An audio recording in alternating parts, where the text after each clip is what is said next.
दर्शकगण, श्रोतागण, भाई और बहनों, मातृशक्ति को नमन।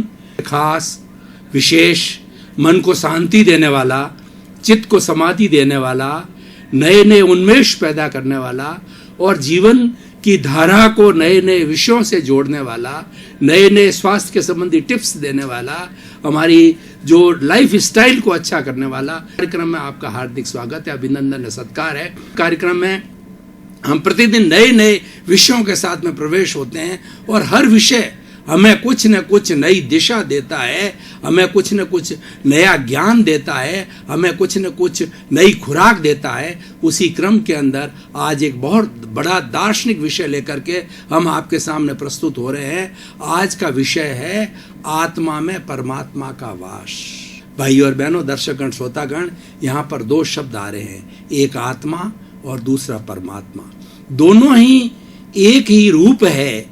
जो आत्मा बॉन्डेड होती है उसको बद्ध आत्मा कहा जाता है, उसको मलिन आत्मा कहा जाता है। और उस आत्मा के ऊपर कर्म रज होती है, उस आत्मा के ऊपर जो है कचरा आया हुआ होता है और उस कर्म रज के कारण जो है वो बॉन्डेड और अशुद्ध हो जाती है। और वही आत्मा जब शुद्ध हो जाती है, प्योर फॉर्म में जब परमात्मा बन जाती है, परमात्मा को ईश्वर भी कहा जाता है और वह परमात्मा होता है, वो मोक्ष के अंदर सिद्ध शिला में रहता है। हमारी भारतीय संस्कृति के अनुसार एक बार जब बद्ध आत्मा अपनी कर्म रज को साफ कर लेती है तो कर्म रज को साफ करने के बाद के अंदर वो अपने संपूर्ण रूप में आ जाती है। जैसे कि पूनम का चांद होता है, उसके अंदर कोई तरह का शुद्धि नहीं होती है, कोई तरह का कर्म रज नहीं होता है और वो अपने पूर्ण रूप के अंदर आने के बाद के अंदर जो है वो मोक्षगामी हो जाती है और फिर अशरीरी हो जाती है। फिर इस मनुष्य जीवन के अंदर 84 लाख जीवा योनि के अंदर जो जीव भटकता है, जन्म मरण के अंदर भटकता है, उससे मुक्त हो जाती है, वह परमात्मा कहलाती है। तो हम पहले एक एक करके लेते हैं कि उनके क्या गुण हैं और किस तरीके से जो है वो उनके लक्षण हैं और क्या क्या प्रॉपर्टीज है, उसके बारे में बात करेंगे। पहले आत्मा। आत्मा जो बद्ध आत्मा होती है उसके बारे में हम बात करते हैं। तो बद्ध आत्मा के साथ में क्या होता है कि एक कार्बन शरीर जुड़ा हुआ रहता है। वो कार्बन शरीर अनादि अनंत काल से जब इस आत्मा ने जो इस मन वचन काया के साथ में रह के शरीर धारण करके और जो जो कर्म जो है वो एकत्रित किए हैं, कर्मों का अर्जन किया है, वो सारी कर्म रज है, वो आत्मा के साथ में जुड़ जाती है, उसको कर्म शरीर कहा जाता है। वैसे 5 तरीके के शरीर कहे गए हैं। पहला औदारिक शरीर, जो आप मेरा शरीर देख रहे हैं, हाड़ मांस का पुतला है, ये औदारिक शरीर कहलाता है। वैक्रिय शरीर होता है, वो मोम की तरह होता है। हमारी 4 गति कही जाती है, नरक गति, तिर्यंच गति, मनुष्य गति और देव गति। जो नरक गति के अंदर जन्म लेते हैं और देव गति में जन्म लेते हैं, उनका शरीर मोम के जैसा होता है और वह तुरंत ही जन्म ले लेता है और तुरंत ही युवा हो जाता है और साथ साथ के अंदर जैसे मोम का विस्फोट होता है वैसे विस्फोट हो जाता है। हमारे इस औदारिक की शरीर की तरह वो गलन मिलन धर्मानी कपूर की तरह उड़ जाता है वो। तो इसीलिए वो हमारे इस शरीर से जो डिफरेंट शरीर होता है वो वैक्रिय शरीर कहलाता है। एक आहारक शरीर होता है। पुराने जमाने में जब इतनी साइंस डेवलप नहीं थी और गुरु और शिष्य का आपसी जो है प्रेम है और आपसी जो श्रद्धा है, आपसी जो सम्मान की बात है, तो शिष्य मान लीजिए 1000 किलोमीटर दूर बैठा है, वो अपने गुरु से मंत्रणा करना चाहता है, गुरु से किसी प्रश्न का जो कि वो जवाब नहीं दे सकता है उसका रिप्लाई लेकर के आता है। तो एक हाथ भर का पुतला बना करके वह उस पुतले को जो है आहारक शरीर के रूप में छोड़ता है और वो पुतला है वो गुरुजी के पास में जाता है और उसके अंदर जो उसका क्वेश्चन होता है उस क्वेश्चन को लेकर के वो पुतला पुनः जो है उस शिष्य के शरीर में प्रवेश कर लेता है। ये आहारक शरीर कहलाता है।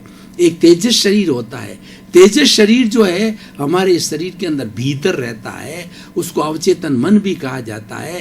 तेजस शरीर जो है वो हमारे इस जो है वो आत्मा को और कार्बन शरीर को धक्का देता है और सारा फंक्शन तेजस शरीर का है। तेजस शरीर के अंदर रूपांतरण होता है, बहुत बड़ा कारखाना होता है, इसमें लेश्या होती है, इसमें भाव का निर्माण होता है और वही भाव जब हमारे शरीर के चित्त के साथ के अंदर जो है वो मिल जाते हैं तो एंडोक्राइन ग्लैंड्स के साथ में मिल करके वे भाव विचारों के रूप में बदलते हैं और वो विचार जो है वो क्रियान्विति के अंदर आते हैं, मन वचन काया के पास में आते हैं और व्यक्ति उसके अनुरूप कार्य करने वाला जाता। तो तेजस शरीर है वो एक बहुत महत्वपूर्ण शरीर है और तेजस शरीर के लोग इतने जो है जो ये सारे जो मैस्मेरिज्म के जो काम करने वाले होते हैं वो तेजस शरीर के लेवल पर करते हैं।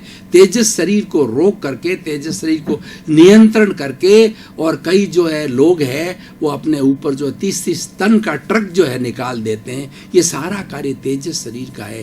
तेजस शरीर बहुत बड़ा कार्य करता है, इसको करण वीर्य कहते हैं और मेन जो एग्जीक्यूटिव वर्क करने वाला है ये हमारा तेजस शरीर है।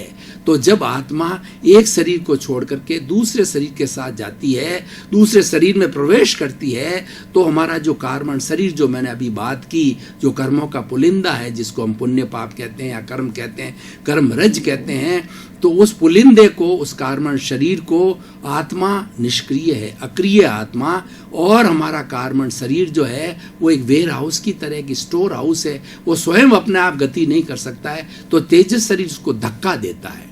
जब एक आत्मा को एक शरीर से दूसरे शरीर में जन्म लेना होता है तो तेजस शरीर के धक्के से आत्मा, कार्बन शरीर और तेजस शरीर तीनों जाकर के जो है वो दूसरी माँ के गर्भ के अंदर जन्म लेते हैं, मादा के अंदर गर्भ लेते हैं। चाहे जब पशु पक्षी का अगर उसका जन्म का जो है आयुष्य बंधन हो चुका है तो पशु पक्षी के मादा के अंदर जन्म लेते हैं, मनुष्य का होता तो मनुष्य में जन्म लेते हैं, नरक में जाना हो तो नरक में जन्म लेते हैं। जैसे उसका आयुष्य का बंधन हो जाता उसके अनुरूप लेते हैं। तो भाई और बहनों, दर्शकगण, श्रोतागण, ये बहुत बड़ा वैज्ञानिक विषय है कि जो हम कार्बन शरीर की बात करते हैं इसके अंदर 8 तरह के जो है वो कर्म होते हैं। जो कर्म रज होती है, कर्म रज होती है वह इस हमारी जो ये चराचर जगत है उसके अंदर जो पुद्गल है, जो परमाणु है, उसी में से कर्म रज आती है। जब मन वचन काया किसी भी तरह की प्रवृत्ति करते हैं, क्योंकि शरीर की सारी प्रवृत्ति है मन वचन काया के द्वारा होती है, तो मन वचन काया से जब प्रवृत्ति की जाती है तो इस कॉस्मोस से जो है चतुष्पर्शी परमाणु होते हैं, कार्बन शरीर के लिए होते हैं।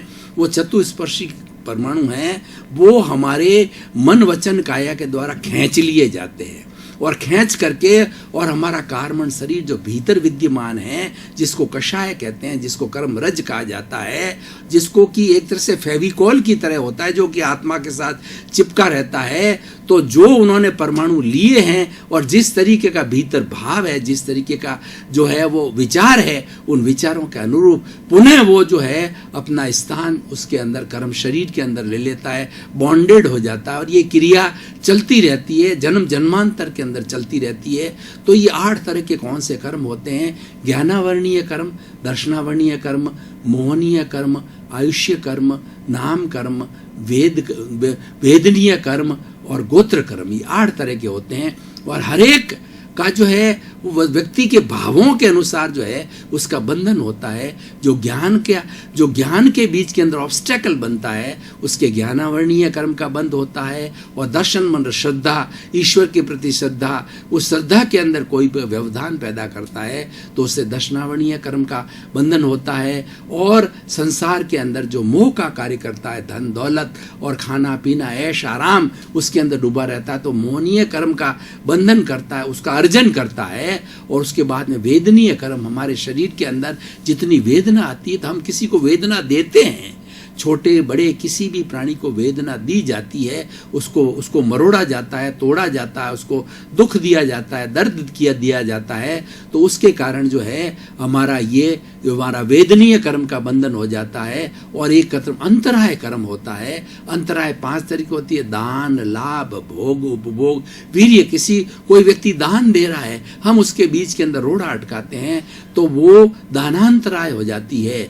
और हम कोई चीज का जो है कोई व्यक्ति भोग कर रहा है, भोजन कर रहा है, उसकी थाली को छीन लेते हैं, उसको कष्ट होता है। इस कष्ट के कारण जो है हमें जो है भोगांतराय लग जाता है। और दूसरा एक होता है कि जो है वो उपभोगांतराय, इसका मतलब ये, कोई व्यक्ति अपने मकान के अंदर उपयोग कर रहा है, वस्त्रों का उपयोग कर रहा है, उस मकान को जो हम हड़प लेते हैं तो भोगांतराय हो जाती है कोई, और वो अंतराय हमारे लग जाती है। अगले जन्म के अंदर हमारा भी इसी तरीके से कोई न कोई जो है वो मकान को दबा लेता है।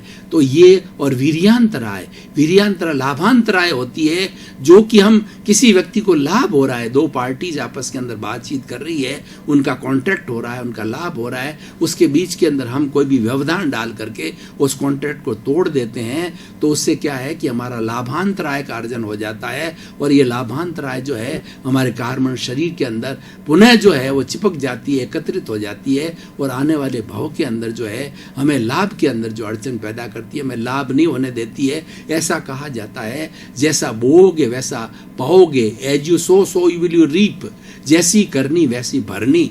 जैसा हम दूसरों के साथ करते हैं वैसा अर्जन हो जाता है कर्मों का, और वो अर्जन हमें भोगना पड़ जाता है। कर्म हर एक को भोगने पड़ते हैं, चाहे ईश्वर हो, चाहे भगवान हो, चाहे मनुष्य हो। हर प्राणी को जो 84 लाख जीवा योनि के अंदर भ्रमण कर रहा हो, सबको अपने अपने अर्जन किए हुए कर्मों को जो है भुगतना पड़ता है। और एक होता हमारा आयुष्य कर्म, जब ये आत्मा इस शरीर को छोड़ करके दूसरे शरीर को धारण करती है तो वो आयुष्य पहले निर्धारित करती है इसी जीवन के अंदर।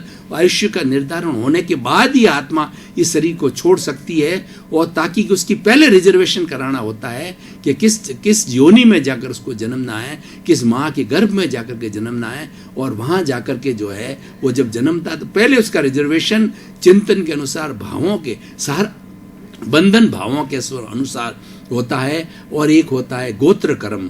गोत्र कर्म क्या होता है? हम अच्छा स्टेटस मिलना, बुरा स्टेटस। हम जितने तरह के घमंड करते हैं, हमारे ज्ञान का घमंड है, तपस्या का घमंड है, और हमारे ऐश्वर्य का घमंड है, धन का घमंड है। तो घमंड अगर हम करते हैं तो हमको जो है वो लो स्टेटस मिलता है, और घमंड नहीं करते हैं होते हुए भी तो हमें अच्छा स्टेटस मिलता है आने वाले समय के अंदर। और एक होता है नाम कर्म, हमारे शरीर के संबंधी जितनी भी क्रियाएं हैं और 5 इंद्रियों की क्रियाएं हैं, उन सब क्रियाओं का जो है, और हमारे वर्ण गंध रस स्पर्श है, तो ये बहुत बड़ी इसकी उत्तर प्रकृतियाँ 103 तरह की नाम कर्म का बहुत बड़ा खाता, शुभ और अशुभ तरह के नाम कर्म होते हैं। अगर हम किसी के साथ में अच्छा व्यवहार करते हैं तो शुभ नाम कर्म का अर्जन करते हैं, और किसी के साथ बुरा व्यवहार करते हैं तो अशुभ नाम कर्म का बंधन होता है। तो ये 8 तरह की अशुद्धि मैंने इसलिए बताई, ये कर्म रज है, ये आत्मा के साथ के अंदर जुड़ा हुआ है। जब वो बद्ध आत्मा है, और बद्ध आत्मा जो है कुछ क्रिया करके, और जब शुद्ध हो जाता है, जब परमात्मा हो जाता है। अब देखिए शुद्धिकरण कैसे होता है उसको मैं बताता हूँ। कोलार गोल्ड फैक्ट्री हमारे कर्नाटक के अंदर है। आपने कभी देखी हो तो आपको मालूम होगा कि जब हम गोल्ड को जो है वो ओर से निकाला जाता है, खान में से जो है गोल्ड के कणों को निकाला जाता है, तो उसके साथ में मिट्टी आती है और चमकते हुए कण दिखाई देते हैं गोल्ड के। तो उस मिट्टी को क्या है कि पहले तपाया जाता है, कई रासायनिक क्रियाएं की जाती है, और कई क्रियाओं के बाद में मिट्टी को अलग किया जाता है, और फिर सोने को तपाया जाता है। उसमें भी कोई अशुद्धि होती है, उसको निकाल करके 24 कैरेट का सोना होता है। ठीक उसी तरीके से हमारी जो बद्ध आत्मा है, उस बद्ध आत्मा को हम जो है 12 तरह की तपस्या कही जाती है, 12 तरह के जो है निर्जरा कही जाती है। उन भेदों का जो है अपने जीवन के अंदर जो है उपयोग करते हैं, और उस निर्जरा के द्वारा, उस तपस्या के द्वारा शुद्धिकरण करके और हम अपनी आत्मा को पवित्र करते हैं। वो मैं शॉर्ट के अंदर बताना चाहता हूँ कि 12 तप के भेद कौन कौन से: अनशन, उनोदरी, भिक्षाचरी, रस परित्याग, काय क्लेश और प्रतिसलीनता। ये 6 जो है हमारे बाह्य जो है तप के भेद है, और 6 भीतर के भेद है: प्रायश्चित, विनय, वैयाव्रत, स्वाध्याय, ध्यान और व्युत्सर्ग। ये भीतर जहाँ रूपांतरण, जहाँ मैंने अभी तेजस शरीर की बात की, वहाँ तेजस शरीर में इन सब का रूपांतरण होता है। तो भीतर में प्रायश्चित करते हैं, किसी के प्रति विनय के भाव रखते हैं, हम अपने भावों में विनय रखते हैं और बाद के अंदर प्रैक्टिकली करते हैं। तो पहले भावों में विनय आती है, बाद में किया जाता है। पहले आंतरिक जगत के अंदर कोई कार्य बनता है, उसके बाद के अंदर विचार होते हैं, फिर हम उसको परिणति करते हैं। तो प्रायश्चित, विनय, वैयाव्रत यानी जो ग्लान लोग हैं, बुजुर्ग लोग हैं, साधु संत हैं, वरिष्ठ नागरिक है, माता पिता है और बीमार लोग हैं, उनकी वैयाव्रत करते हैं, उनकी सेवा करते हैं, तो वो वैयाव्रत कहलाता है। तो इसलिए प्रायश्चित, विनय, वैयाव्रत, स्वाध्याय, स्वाध्याय का मतलब स्वयं का अध्ययन करते हैं। मैं कौन हूँ, मैं कहाँ से आया हूँ, मुझे कहाँ जाना है, मेरी आत्मा क्या है, मेरा स्वरूप क्या है, ये सब चीज़ों का जब हम ज्ञान करते हैं तो वो हमारा स्वाध्याय कहलाता है। तो प्रायश्चित, विनय, वैयाव्रत, स्वाध्याय, ध्यान, मेडिटेशन करते हैं। बहुत डीप जाकर के मेडिटेशन के कई प्रयोग होते हैं, डीप जाकर के मेडिटेशन किया जाता है, वो ध्यान कहलाता है। और उसके बाद के अंदर जो प्रायश्चित, विनय, वैयाव्रत, स्वाध्याय, ध्यान और व्युत्सर्ग, व्युत्सर्ग का मतलब हमारी ये शरीर है, उसके मन, वचन, काया को धीरे धीरे हम छोड़ देते हैं और छोड़ने के बाद के अंदर वो मुक्ति की अवस्था आ जाती है, सिद्ध बुद्ध मुक्त हो जाता है, वह परमात्मा कहलाता है। तो इस सारी प्रक्रिया जो हमारी बद्ध आत्मा है वो आत्मा कहलाती है, बद्ध आत्मा कहलाती है, और परमात्मा है शुद्ध आत्मा कहलाती है। तो दो कैटेगरी हो गई आत्मा की। आत्मा वही है, द्रव्य रूप से आत्मा वही है, एक तो बद्ध आत्मा हो गई और परमात्मा हो गई। इसीलिए कहा जाता है उस बद्ध आत्मा के अंदर परमात्मा का निवास है, क्योंकि वही बद्ध आत्मा शुद्ध होकर के परमात्मा बनती है। अब हम थोड़ी परमात्मा की बात करेंगे। जब सिद्ध बुद्ध मुक्त हो जाती है और वो ईश्वर बन जाती है और वो सृष्टि के जो है वो हमारा वर्तमान, भूत, भविष्य और जड़ चेतन की हर प्रकृति को जानने लग जाती है, वो केवल ज्ञान स्वरूपी होती है। जिसको केवल ज्ञान हो जाती है और आत्मा शरीर के अंदर भी रहती है तो एक ईश्वर का रूप होता है, वो केवल ज्ञानी होता है। और केवल ज्ञानी निश्चित रूप से सिद्ध बुद्ध होगा, यानी वो उसकी शुद्ध अवस्था है, शुद्धतम से थोड़ी नीचे की अवस्था है, शुद्ध अवस्था को प्राप्त करता है। जब केवल ज्ञान है, केवल ज्ञान प्राप्त होगा तो थोड़े समय के अंतराल के बाद के अंदर वो स्वयं परमात्मा बन जाए। तो केवल ज्ञान भी एक परमात्मा है, जिसको कि सब चीज का ज्ञान रहता है, उनको सब चीजों की जानकारी होती है, भूत, भविष्य, वर्तमान, जीव, अजीव की हर अवस्था का ज्ञान रहता है। वो केवल एब्सोल्यूट ट्रुथ उनके पास में आ जाता है, फिर उनको कुछ भी करना शेष नहीं रहता है, कोई जानना शेष नहीं रहता है। और ये परमात्मा जब सिद्ध बुद्ध होकर के मोक्ष में चली जाती है तब उसका जो है वो क्या प्रॉपर्टीज है, क्या लक्षण है, वो लक्षण मैं बताना चाहता हूं कि जो सिद्ध बुद्ध आत्मा है वो अमूर्त है, वो अनंत ज्ञान वाला है, वो अनंत दर्शन वाला है, वो अनंत शक्ति वाला है, वो अनंत सुख का धाम है। हम मोक्ष क्यों चाहते हैं? हमारी भारतीय संस्कृति में पुरुषार्थ चतुष्टय जो है वो काम, अर्थ, धर्म और मोक्ष को सिद्धि अवस्था क्यों कही जाती है और जीवन का लक्ष्य कहा जाता है? मानव जीवन का सर्वोत्तम लक्ष्य है, सिद्धि को प्राप्त करना होता है, शुद्ध बुद्ध मुक्त बनना होता है। वो अवस्था क्यों सुप्रीम कही जाती है? क्यों वहाँ पर वो हर समय में वहाँ पर आनंद ही आनंद होता है। हमारे तो इस जीवन में क्या होता है, कभी सुख आया, फिर सुख के जुड़ा हुआ हमारा दुख होता है, हर संयोग के साथ वियोग जुड़ा रहता है, यानी सुख और दुख का जोड़ा है, धूप छांव की तरह ये हमारे जीवन में आता रहता है। लेकिन जो सिद्ध बुद्ध मुक्त आत्मा है, परमात्मा है, उसके जो है वो कोई दुख होता ही नहीं है। वो तो हर क्षण और पूरे जीवन भर, पूरे समय के अंदर जो है वो हमेशा जो है ब्लिस में रहते हैं, वो हमेशा जो है वो अक्षय सुख के अंदर रहते हैं। इसीलिए हम उसकी प्राप्ति करना चाहते हैं। और दूसरा, वो अजर होता है, वो अमर होता है, वो अविनाशी है, वो अव्याबाद है। दर्शकगण, श्रोतागण, भाई और बहनों, आपका बहुत बहुत धन्यवाद, आपके प्रति कृतज्ञता। कार्यक्रम आपकी वजह से प्रसिद्धि को प्राप्त हो रहा है, क्योंकि पुनरुत्थान कार्यक्रम की आप आत्मा हो, पुनरुत्थान कार्यक्रम आप रोज देखते हो, लोगों को प्रमोट करते हो और हमें भी इससे प्रोत्साहन मिलता है। हम भी अपनी क्वालिटी को सुधारते हैं, अच्छे से अच्छे एपिसोड्स देने की कोशिश करते हैं। आपका जीवन आनंदमय हो, सुखमय हो और आप प्रेम से अपने जीवन का जो यापन करें।